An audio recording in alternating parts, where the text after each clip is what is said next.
Selamat siang. Pada kesempatan ini, saya akan mempresentasikan hasil kerja saya, yaitu sistem pengajian karyawan menggunakan konsep OOP pada Python. Sebelum kita mulai, perkenalkan nama saya Nelvina dengan NIM 2025 Jadi, aplikasi ini dibuat untuk membantu mengelola data karyawan dalam sebuah perusahaan, serta menghitung gaji berdasarkan jenis karyawannya. Dalam aplikasi ini terdapat beberapa jenis karyawan, yaitu pegawai tetap, pegawai kontrak, dan juga pegawai magang. Program ini juga dapat menerapkan beberapa konsep utama dalam OOP seperti encapsulation, pewarisan, polymorphism, dan juga operator overloading. Pada program ini terdapat satu kelas utama yaitu kelas karyawan. Di sini yang saya bold, ini berfungsi sebagai kelas induk atau parents class. Kelas ini digunakan untuk beberapa atribut dasar seperti nama dan juga jabatan. Kemudian terdapat 3 kelas turunan yang mewarisi kelas karyawan ini, yaitu pegawai tetap, pegawai kontrak, dan juga pegawai magang. Setiap kelas turunan ini memiliki atribut tambahan yang berbeda sesuai dengan kebutuhan perhitungan gaji masing-masing jenis karyawan. Dengan struktur seperti ini, program lebih terstruktur dan juga mudah dikembangkan. Konsep pertama yang digunakan yaitu encapsulation, yang dimana konsep ini menyembunyikan data dalam sebuah kelas agar tidak bisa diakses secara langsung dari luar kelas. Pada kode ini, atribut seperti nama dan juga jabatan harus menggunakan double underscore seperti yang saya sudah buat di sini. Karena atribut tersebut bersifat private, maka kita mengaksesnya itu melalui getter properties di sini. Dengan cara ini, data tetap dapat diakses tetapi tetap terlindungi dari perubahan langsung dari yang tidak diinginkan oleh pengguna. Selanjutnya ada pewarisan, yang dimana sebuah kelas turunan untuk mewarisi atribut dan metode dari kelas induk.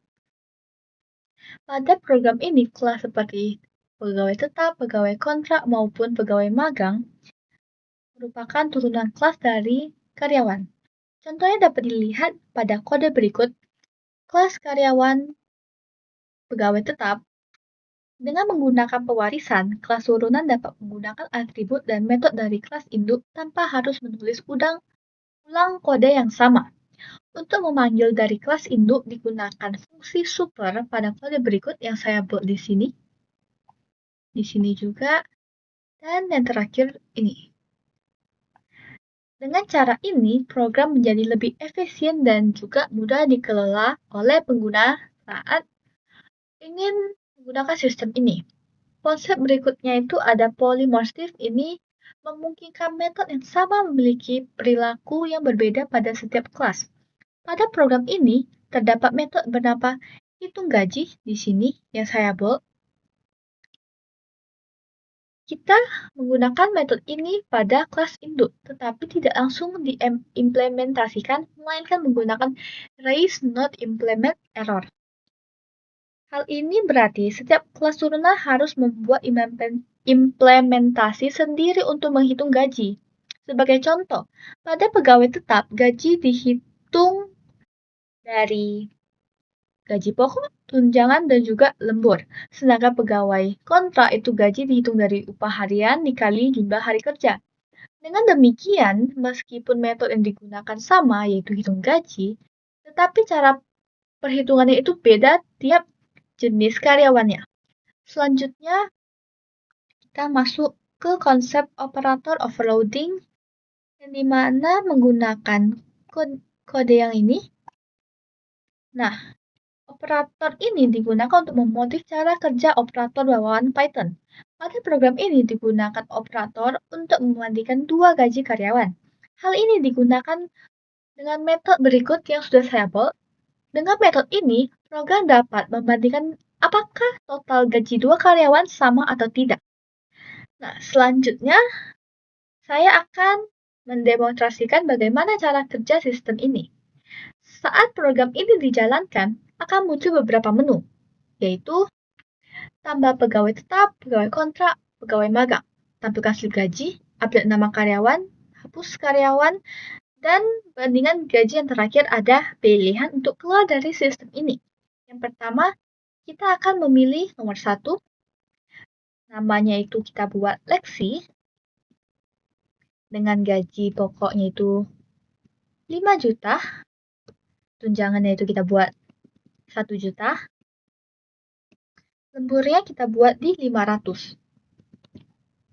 Selanjutnya kita menambahkan pegawai kontrak dengan nama Alea,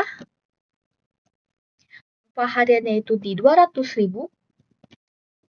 jumlah hari 20, tunjangannya kita buat di 500.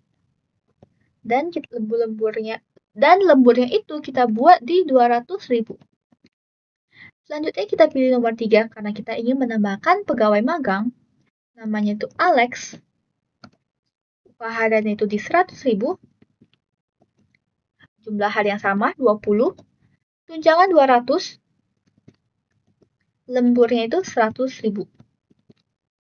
Nah, di sini kita sudah membuat setiap pegawai itu sudah memiliki 1 orang.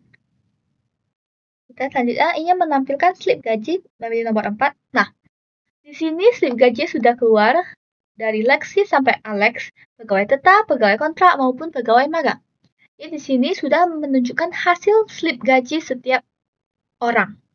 Selanjutnya kita ingin mengupdate salah satu nama karyawannya. Pilih nomor 5. Kita memiliki nomor 3. Nama barunya itu Alexandra. Nah, selanjutnya kita akan menghapus salah satu antara 3 orang ini. Kita akan menghapus nomor 3, Alexandra. Nah, di sini sudah menunjukkan hasil bahwa data berhasil dihapus. Jadi untuk pegawai magang yang bernama Alexandra ini data sudah tidak ada karena sudah dihapus oleh sistem. Selanjutnya kita akan memilih nomor 7, di mana itu membandingkan gaji antara karyawan 1 dan karyawan 2. Pilih karyawan 1, pilih karyawan 2. Nah, di sini sudah ketahui bahwa gaji karyawan 1 dan 2 itu berbeda. Di sini sudah dijelaskan. Dan yang terakhir, nah, program sudah selesai karena kita sudah mendemonstrasikan tambah pegawai tetap kontrak magang, tampilkan slip gaji, update nama karyawan, hapus karyawan, bandingkan gaji yang terakhir keluar. Sebagai kesimpulannya itu, sistem pengajian karyawan ini telah berhasil menerapkan konsep OOP. Karena setiap konsepnya itu kita dapat berhasil menjalankan pada codingan ini. Dan juga selain itu, sistem ini memiliki fitur menambah, update, menghapus, serta menampilkan data karyawan dan menghitung gaji secara otomatis. Sekian presentasi dari saya, terima kasih.